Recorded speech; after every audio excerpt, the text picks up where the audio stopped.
Geger. Sebuah pengakuan mengejutkan datang dari Putri Pinkan Mambo yang mengaku mendapatkan pelecehan yang diduga dilakukan oleh ayah tirinya. Pengakuan belak-belakan putri artis Pinkan Mambo bernama Michelle Ashley perihal pelecehan yang diduga dilakukan oleh ayah tirinya mengalirkan getir dan derai tangis sekaligus trauma bagi Michelle sendiri. Apalagi kejadian itu tidak hanya terjadi sekali, tetapi berulang kali selama 4 tahun sejak tahun 2018 hingga 2021 saat Pinkan Mambo tidak berada di rumah. Michelle, putri dari Pinkan Mambo ini yang sempat memendam pelecehan tersebut sekian lama, bahkan termasuk dari ibundanya, akhirnya berani bicara belak-belakan terkait kronologinya dan apa saja yang pernah dialaminya. Lantas, benarkah Michelle juga sempat mengaku kecewa kepada ibundanya Pinkan Mambo terkait hal tersebut? Apa pula yang membuat Pinkan seakan masih enggan bercerai dengan suami keduanya yang kini masih mendekam di penjara karena perbuatan pelecehan terhadap putrinya tersebut? Sebelum geger pengakuan belak-belakan putrinya soal pelecehan yang diduga dilakukan oleh ayah tirinya, sempat geger pula Pinkan Mambo menyindir Raffi Ahmad yang ia klaim lebih kaya dirinya ketimbang Raffi.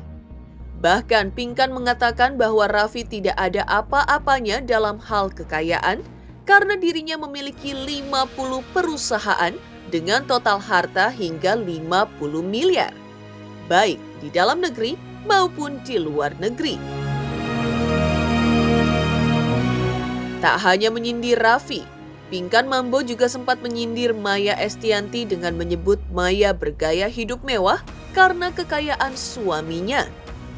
Akibat aksinya itu, Pinkan menuai hujatan dari netizen yang membuatnya meminta maaf sambil berderai air mata.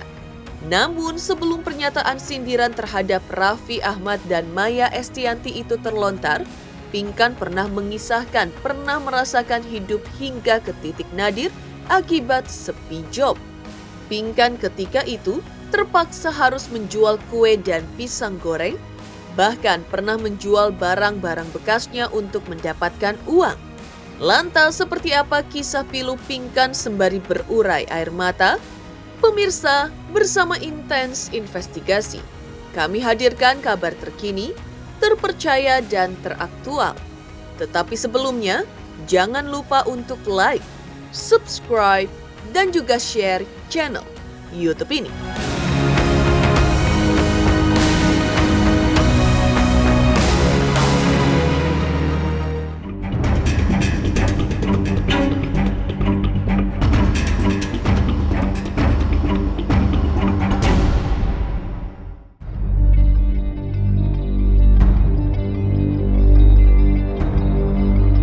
Tak kuasa memendam kasus pelecehan yang ia alami diduga dilakukan ayah tirinya, Putri Pinkan Mambo Michelle Ashley akhirnya bersuara dan membuat pengakuan secara belak-belakan.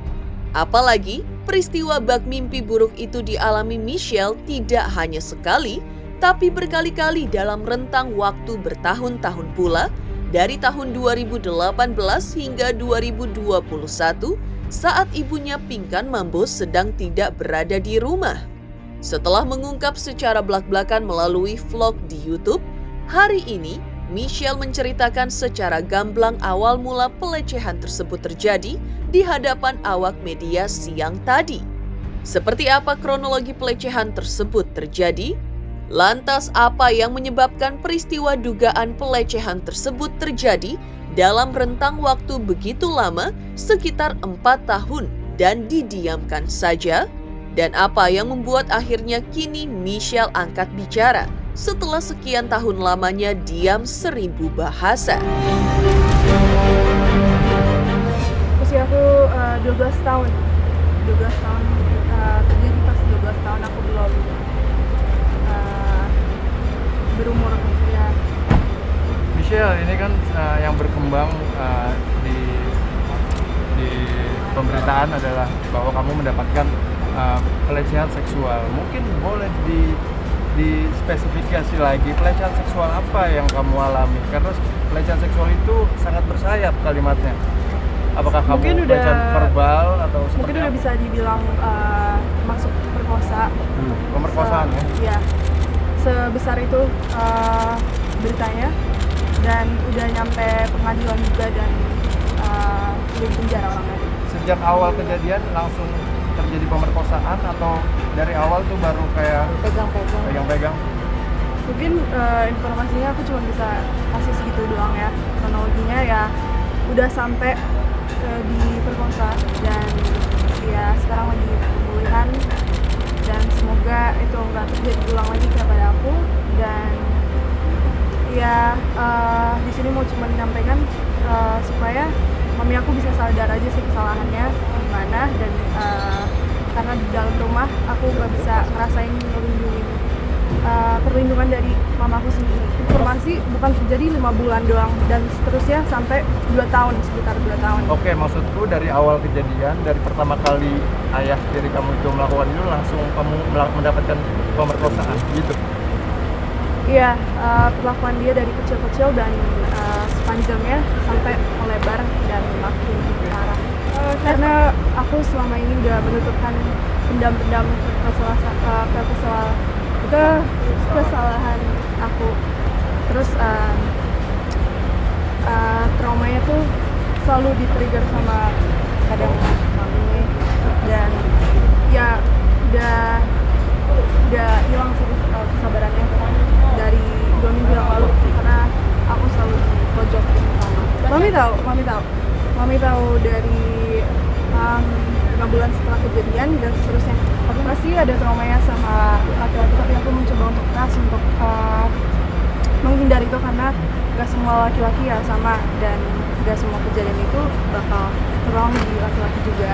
Dan ya sekarang lagi proses healing, dan itu aja sih, gak mau menjatuhkan satu sama lain. Dan aku juga, mami aku pengen mampu juga masih mama aku juga sendiri, dan aku masih sayang dia, aku appreciate dia dan menghargai dia, dan ya poin aku itu aja sih. Di balik rasa kesedihan, ketakutan, bahkan trauma yang dirasakan Michelle, ia juga mengungkapkan perasaan kecewanya dengan sikap Pinkan Mambo sang bunda yang seakan tak peduli akan pelecehan yang ia alami meski telah ia ceritakan, hingga membuat hubungan keduanya sempat memburuk. Benarkah lantaran Pinkan tidak percaya bahwa hal serendah itu dilakukan oleh suaminya, dan karena rasa cinta, Pinkan lebih membela suaminya ketimbang putrinya? Apa yang juga membuat Pinkan Mambo tidak menceraikan suaminya? Padahal menurut pengakuan putrinya tersebut, sang suami diduga sudah melakukan pelecehan. Tapi yang aku lihat itu dia nggak percaya sama omongan aku, dan ya itu sih yang selamatkan aku dari kejadian itu adalah papa aku sendiri yang udah lama nggak hubungan, dan aku telepon untuk jemput aku dari Bali, dan dia langsung segera jemput aku dan menolong aku dan urus sidang dan segala macam. Dan I'm very thankful back, karena aku appreciate perjuangannya dia, dan berbeda dengan mami aku. Ada yang berat pastinya, karena mami aku sendiri pun bisa gak ada perlindungan dari mami aku gitu. Beruntung, ayah kandung Michelle melakukan langkah sigap dengan melaporkan ayah tiri Michelle tersebut ke polisi. Proses hukum menjerat suami kedua Pinkan tersebut dengan hukuman penjara, dan hingga saat ini masih mendekam di Hotel Prodeo. Tetapi vonis bersalah itu tampaknya belum membuat Pinkan Mambo menceraikan suaminya. Lantas, apa alasan Pinkan enggan bercerai dengan sang suami meski sang suami kini mendekam dalam penjara? Benarkah Pinkan seakan tak peduli dengan rasa sakit hati sang putri pada sang suami? Dan benarkah Pinkan terkesan membela suaminya ketimbang berada di pihak putrinya yang menjadi korban pelecehan? Palingan netizen cuma bisa mencibir, tapi ya udah, yang lalu udah kesalahan. Kalau misalnya diputar balik, aku nggak mau nikah sama itu. Secapek itu aku. Ditambah lagi aku harus tutupin, capek nggak sih? Ya, terus ini aja aku udah tutupin ceritanya. Capek loh ini aku. Kalau aku jujur, nanti nggak enak. Nggak semuanya harus nggak enak. Ya, semua orang punya kepentingan. Aku nggak mau aku aja yang salah. Nggak ada yang salah, aku yang salah. Sebenarnya aku juga udah capek tutup-tutupin. Bukan tutup-tutupin sih, sebenarnya ya mau dicerita apa ya dari awal tuh. Susah nyeritainnya, pokoknya anggap aja ada manusia rambut keriting, ada manusia rambut lurus, supaya tidak menyinggung semua orang. Dari zaman aku keluar nggak ratu lagi juga kan aku tidak pernah bilang siapa jelek, no. Biarlah aku yang jelek lah, maksudnya ngapain sih kita ngajakin orang berantem, semua baik, nggak ada orang jahat, semuanya baik. Tapi ya udah, yang aku alamin sedih gitu aja, tapi nggak perlu tahu lah sedihnya aku apa. Karena nggak ada gunanya juga. Kan aku bilang suamiku buruk, aku nggak mau jelekin sekali lagi, keluarganya juga baik semuanya aku. Jadi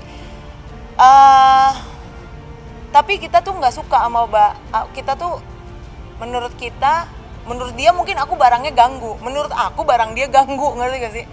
Jadi harusnya kalau menurut aku ganggu, jauh-jauhin lah, karena kan kecium lah gitu loh, kecium sampai sini tiap kita lewat kayak gitu. Ya itulah, makanya kita hidup ini adalah bukan berdasarkan netizen bisa benar bisa salah.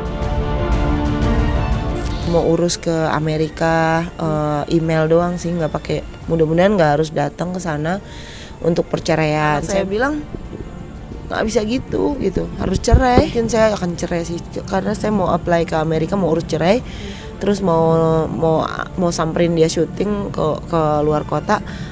Syuting, pokoknya disamperin keluar kota, aku mau minta tanda tangan cerai materai dulu aja supaya aku lega gitu, posisi kita udah cerai gitu, udah officially cerai, jadi kita tinggal submit surat tersebut ke Amerika, jadi persidangan tinggal ketuk palu aja, lebih mudah gitu, nggak perlu undang ini datang, undang itu datang. Tapi kalau ditanya, manusia bisa berubah. Kalau Tuhan aja memaafkan kita harus memaafkan orang. Tuhan bilang kita harus maafin orang. Tapi ya begitu ya, biasalah anak muda kan mikirnya gimana. Tapi jadi kayak saya jadi bingung gitu kadang-kadang mau cerai, tapi yang bayi-bayi kan kasihan gitu. Menanggapi kabar pelecehan yang terjadi pada Putri Pinkan Mambo, Aris Merdeka Sirait selaku Ketua Komnas Perlindungan Anak menegaskan bahwa baik kekerasan fisik maupun kekerasan seksual, bahkan bully yang dilakukan terhadap anak-anak adalah merendahkan martabat anak karena itu merupakan tindakan pidana. Karena itu, Aris berharap Pinkan Mambo mendukung putrinya dan bicara soal pelecehan yang dialami putrinya, serta berani menempuh langkah hukum jika belum dilakukan. Dengan langkah itu, Pinkan akan mendapat kepercayaan dari putrinya. Aris bahkan mengaku siap mendampingi Michelle jika memerlukan pendampingan dari Komnas Anak. Dalam perspektif perlindungan anak, segala bentuk kekerasan, apakah itu kekerasan fisik, kekerasan seksual, atau dalam bentuk bully, merendahkan martabat, itu merupakan tindak pidana. Sekali lagi saya mau katakan bahwa segala bentuk kekerasan itu adalah merupakan tindak pidana. Kekerasan fisik dan seksual, merendahkan martabat, tindak pidana. Lagi saya mau katakan bahwa bentuk kekerasan itu adalah merupakan yang ada di Mambo, ada bentuk kekerasan oleh ayah sambungnya, Putri Pinkan Mambo, boleh dibiarkan. Karena seharusnya itu justru melindungi anak. Fakta ya dengan berita bahwa anak Pinkan Mambo itu mengalami kekerasan dari orang tua sambungnya. Katakan kompromi antara dengan suaminya tidak meneruskan dalam bentuk itu akan mencederai hati anak itu sendiri. Orang tuanya lagi anak yang menjadi kepada toleransi terhadap kekerasan yang dilakukan oleh orang tua merupakan tindak pidana oleh orang tua terdekat sekali. Kalau pidana pokoknya nanti dalam perkara ini akan diteruskan ke pengadilan, katakan 15 tahun. Geger pengakuan Putri Pinkan Mambo atas tragedi pelecehan yang ia alami, diduga dilakukan ayah tirinya.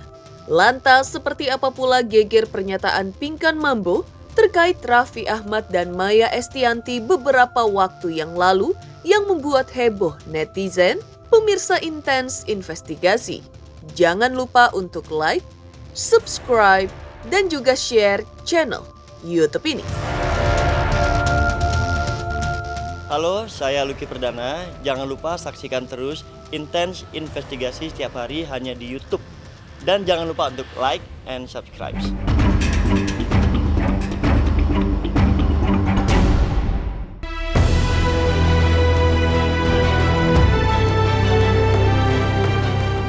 Geger, Putri Pinkan Mambo membuat pengakuan secara blak-blakan perihal dugaan pelecehan yang diduga dilakukan oleh ayah tirinya. Sempat geger pula pernyataan kontroversial Pinkan Mambo beberapa waktu lalu yang mengaku memiliki aset 50 miliar rupiah. Tak hanya itu, Pinkan ketika itu juga menyindir Raffi Ahmad dengan mengklaim bahwa kekayaan Pinkan masih jauh berada di atas Raffi Ahmad. Pinkan bahkan secara lugas mengatakan bahwa kekayaan Raffi tidak ada apa-apanya bila dibandingkan jumlah kekayaan yang ia miliki, atau dirinya jauh lebih kaya dari Raffi Ahmad. Tidak hanya mengaku memiliki aset melebihi milik Raffi Ahmad, Pinkan ketika itu juga mengaku memiliki perusahaan yang jauh lebih banyak dari perusahaan milik Raffi Ahmad. Pinkan mengaku memiliki 50 perusahaan, baik di dalam maupun luar negeri yang terus berkembang, hingga mengklaim bahwa kekayaan Raffi Ahmad tak akan bisa menyaingi kekayaan dirinya. Kan ini hari ini di story aku lagi milih mobil nih, mau biru apa kuning, aku mau beli BMW sekaligus 3, kalau bisa 15, beliin pegawai-pegawai. Emang benar Raffi Ahmad tuh nggak ada apa-apanya dibanding Pinkan Mambo. Pinkan Mambo sekarang udah nggak zaman Raffi Ahmad, sekarang zamannya Pinkan Mambo. Raffi Ahmad mah dilap-lap BMW-nya, kalau gue mah kan dikasih-kasih orang. Yang nggak percaya datang aja ke rumah gue, dah lu mah ketawa mulu, tega lu, udah ngomong panjang-panjang, ketawain gue lagi.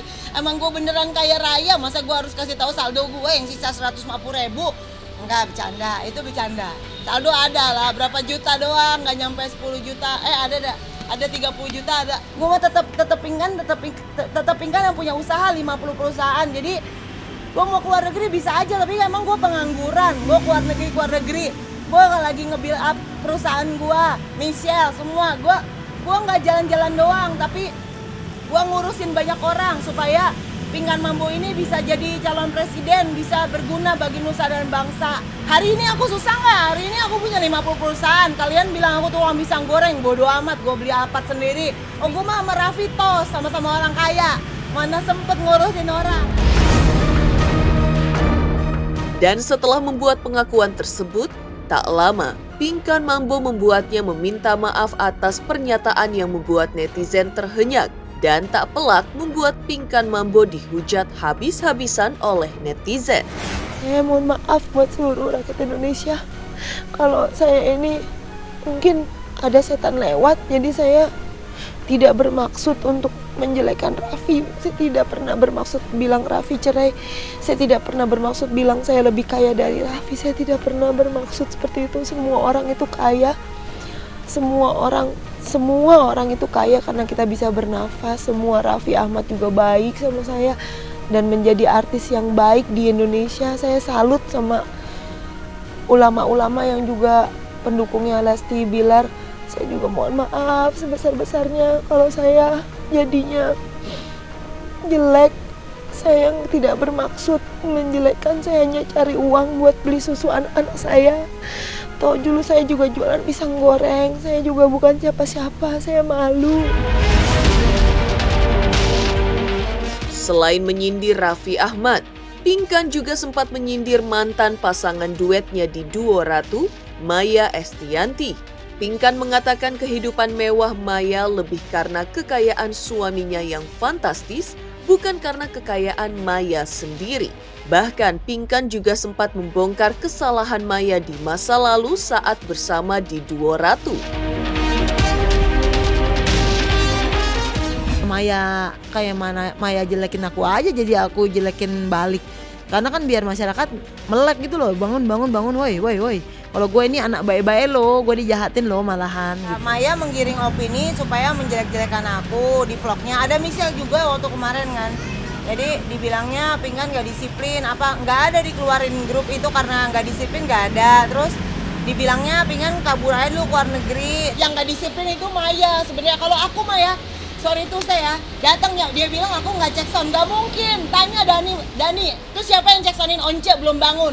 Once kalau show belum bangun, gue yang bangunin, gue yang cek soundin, gue anak-anak Dewa semuanya sampai laundry pakaian kotor aja gue yang ngambilin. Makanya gue nggak perlu ngomong gue baik lah, gue nggak perlu ngomong gue baik.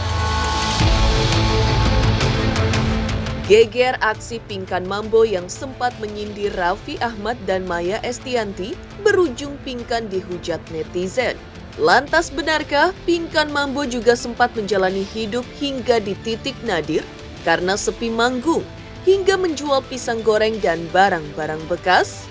Pemirsa Intens Investigasi, jangan lupa untuk like, subscribe, dan juga share channel YouTube ini. Jangan lupa saksikan Intens 3 kali sehari. Jangan lupa like, comment, and subscribe.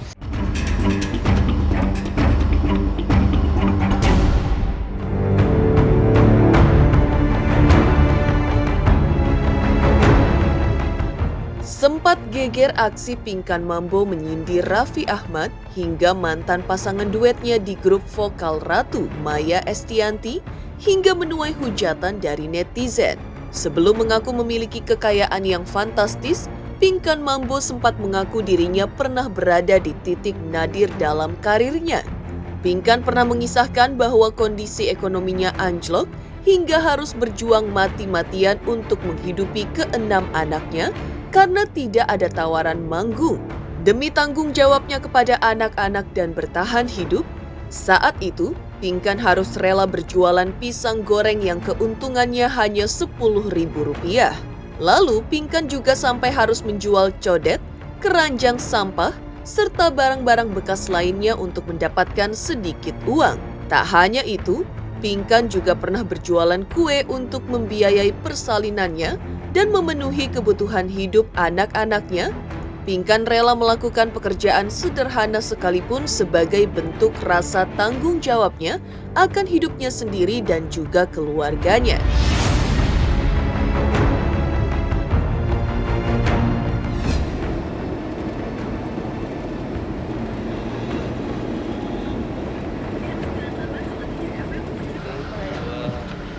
Halo guys, good morning. I'm Pinkan Mambo. Makasih banyak ya pagi-pagi udah bikin aku deg-degan. Jadi aku harus pasang makeup deh ke pasar dah demi pemirsa lah.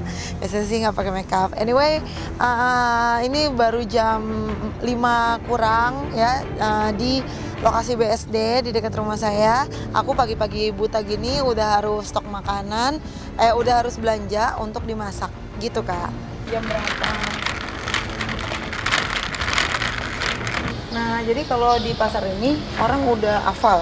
Kalau aku yang ngambil nggak pakai nawar. Bayangin jam 4 pagi aku mesti antar kue aku ke rumah berapa klaster dari sini. Aku mesti antar kue sendiri, udah mau lahiran, aku hujan-hujanan, bensin udah kedap-kedip. Ada bensin ada enggak gitu. Pendapatannya kadang-kadang waktu pertama-tama kali ya dari 2.000 perak, dari akhirnya 20.000 kita bisa beli pampers. Laundry Pinkan Mambo itu 5 kilonya 45.000. Itu cuci kering lipat, tapi kalau misalnya mau disetrika itu 55.000. Di BSD sini emang rata-rata segitu. Aku bener-bener nyiapin baju, packing, nyiapin anak 5 loh, anaknya bayinya ada 3, susu nggak sempat minum. Aku bener-bener karena aku harus satu hari itu harus mobilnya kan ada beberapa, kebayang dong cicilannya per hari berapa. Jadi di atas 1 juta tuh harus punya, harus, kalau enggak mobil aku diambil, kan sayang. Karena aku bertanggung jawab banget sama anak-anak aku, mereka harus punya. Kalau aku nggak kerja hari ini ya mobil aku nggak bisa. Saya cuma pengen cari uang buat anak-anak karena kan Ala butuh sekolah. Demikian pemirsa kabar terkini, terpercaya dan teraktual yang kami hadirkan hari ini. Saksikan terus Intens Investigasi setiap Senin sampai dengan Sabtu, tayang 3 kali sehari, yaitu pada pukul 11 siang, 3 sore, dan 7 malam, tentunya hanya di YouTube channel. Dan pastikan, jangan lupa untuk like, subscribe, share, dan juga komen channel Intens Investigasi.